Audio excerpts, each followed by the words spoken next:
Hello दोस्तों, नमस्ते, प्रणाम। मैं किरण पटेल आप सभी का स्वागत करती हूँ अपने यूट्यूब चैनल पर। आज मैं एक होली गीत लेके आई हूँ, पसंद आए तो कमेंट में बताना।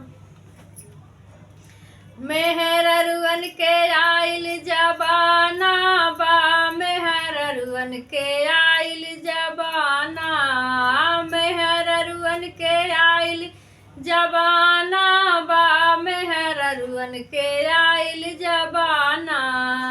अपने मारदवन से बोलैया ठीके, खाना बनावई तारोवई बैठी के। अपने मारदवन से बोलैया ठीके, खाना बनावई तारोवई बैठी के। पेट गड़ले का कैले बहाना बा, मेहर अरुअन के आइल जबाना बा, पेट गड़ले का कैले बहाना बा, मेहर अरुअन का आइल जबाना बा। छैलन के संग में लड़ावे नजरिया, छैलन के संग में लड़ावे नजरिया, बैग लटका के घूमई देखा बजरिया।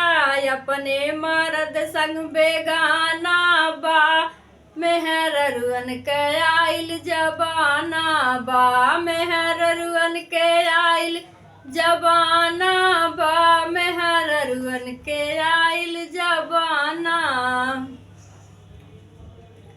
अरे सास ससुर से मुहवा फुलावे, सास ससुर से मुहवा फुलावे, एड़ीदार चप्पल उ चश्मा लगावे, एड़ीदार चप्पल उ चश्मा लगावे।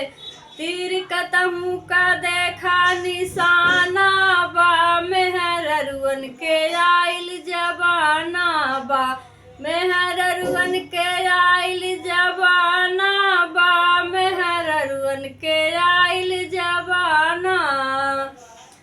खाई के हर दम उरा है टाइट, खाई के हर दम उरा है टाइट, झगड़ा में ननदी का मारे लफाइट, झगड़ा में ननदी का मारे लफाइट।